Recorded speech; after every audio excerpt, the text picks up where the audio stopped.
पायल एक खुले मिजाज की जिंदा दिल लड़की होती है जिसे उसके पापा ने फुल्ली सेल्फ इंडिपेंडेंट बनने के लिए सब कुछ सिखाया हुआ होता है।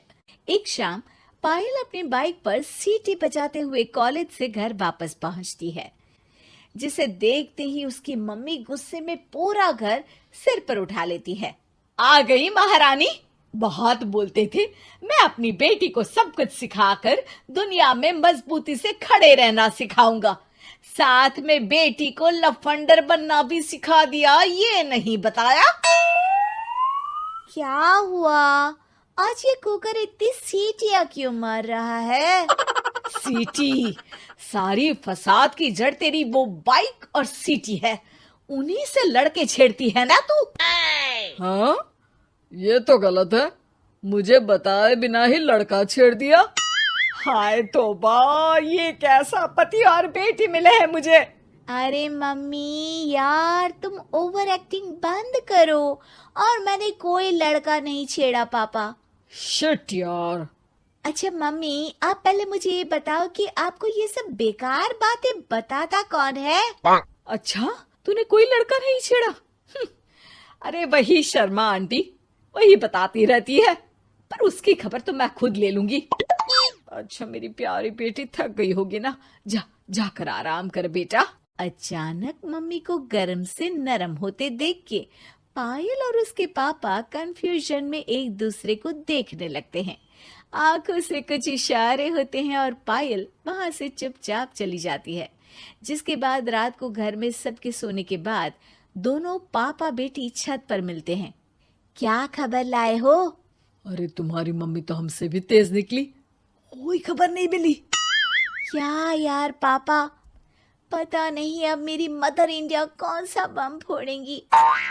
इसी के साथ दोनों अपने कमरे में वापस जाकर सो जाते हैं।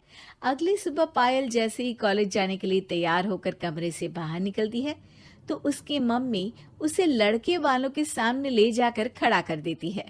जी, ये है मेरी बेटी पायल, थोड़ी चंचल है लेकिन बहुत नेक दिल और होशियार है। देखते ही देखते कुछ घंटों में पायल और शुभम का रिश्ता पक्का हो जाता है, जिसके कुछ दिनों बाद पायल शादी कर अपने ससुराल पहुंच जाती है। सोचा था मम्मी कोई बम फोड़ेंगी, पर उन्होंने तो सीधा मुझे उम्र कैद की सजा ही दे दी। बहू, अब उम्र कैद समझो या बम, रहना तो यही है, निभाना यही है, इसलिए छिछोरी हरकतें बंद करनी होगी। है? ये आप क्या बात कर रही हो? मैंने क्या किया? इतने मासूम ना बनो, मुझे तुम्हारे कारनामों के बारे में सब अच्छे से पता है। ऐसा बोलकर सास तो वहां से चली जाती है, लेकिन पायल सोच में पड़ी वहीं खड़ी रह जाती है। जिस पर शुभम उसके पास आता है। तुम मम्मी की बात का बुरा मत मानना, वो पड़ोस वाली आंटी ने उन्हें तुम्हारी बाइक चलाना, सीटियां बजाते हुए घूमना, बेधड़क सबसे बात करना वगैरह जैसी कुछ बातें बता दी है, जिसे सुनकर उन्हें गुस्सा आ गया है। पर फिक्र मत करना, धीरे धीरे साथ रहने से वो भी ठीक हो जाएंगी। Thanks for your concern, but I don't care. Payal सीधा अपने कमरे में चली जाती है। अगली सुबह कॉलेज जाने के लिए तैयार हो सीटी बजाते हुए कमरे से बाहर निकलती है, जिसे देख सास गुस्से से तिलमिला उठती है। महारानी, शादी के अगले ही दिन ये हीरोइन बनकर कहाँ चल पड़ी? और ये लफंगों की तरह सीटियां बजाना बंद करो, ये हमारा घर है, कोई सड़क नहीं जहाँ तुम आवारागर्दी करती घूमो। मम्मी जी, सीटी बजाने और कंफर्टेबल कपड़े पहनने से लोग कब से आवारा बनने लगे? इसी के साथ सास बहू का युद्ध शुरू होने ही वाला होता है कि शुभम वहां पहुंच जाता है। माँ, उसका कॉलेज है इसलिए ऐसे तैयार हुई है। और पायल, तुम भी माँ को समझने की थोड़ी कोशिश करो ना प्लीज। सिचुएशन संभालकर शुभम और पायल घर से निकल जाते हैं। इसी तरह दिन बीतने लगते हैं, जिससे सास बहू की लड़ाइयों के बीच शुभम पिसता रहता है, लेकिन साथ ही वो दोनों एक दूसरे की आदतों को अपना भी लेती हैं। पर पायल का सीटी बजाना सास को आज भी नागवारा ही होता है।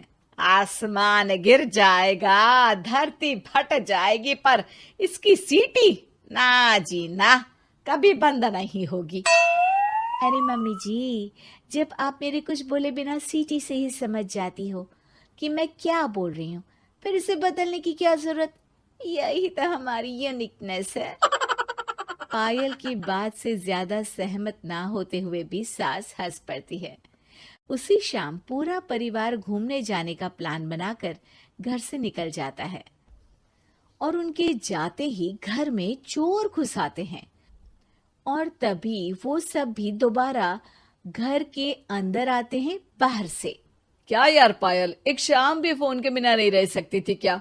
घर में ही तो फोन है, कहाँ चला जाता? अब जल्दी अंदर जाकर अपना फोन लाओ, मम्मी और मैं यहीं बाहर वेट करते हैं। ज्यादा बोल रहे हो, देखो अब और धीरे काम करूंगी। ऐसा बोलकर पायल घर के अंदर जाती है और बहुत देर तक बाहर निकल कर नहीं आती। अरे ये तो सच में जानबूझकर लेट करने लगी। चल कर देखते हैं ना। दोनों जैसे ही मेन डोर के नजदीक पहुंचते हैं, उन्हें पायल के सीटी बजाने की आवाज सुनाई देती है। हमें लेट करके खुद मजे से बैठी सीटियां बजा रही है। अरे गधे, ये मजा नहीं सजा है, जल्दी से पुलिस को फोन कर। माँ की बातों से कंफ्यूज्ड शुभम उसे देखता ही रहता है। सास खुद ही पुलिस को फोन कर देती है। कुछ देर बाद वो दोनों पुलिस के साथ घर के अंदर जाते हैं तो पायल एक कुर्सी पर बंधी होती है और सास को देखते ही दोबारा सीटी बजाने लगती है। सीटियों की दुकान फिर से शुरू हो गई तू? और क्या इन सबको कह रही है कि चोरा है चोरा है? तुझे कैद किया है, थोड़ा तो तरस खाकर डर हमसे। और प्यार से क्या बोल रहा है इससे? अरे इसके सर पर बंदूक लगा, ठोक दे इसको। अरे चल झूठे, तेरे पास तो हथियार है ही नहीं।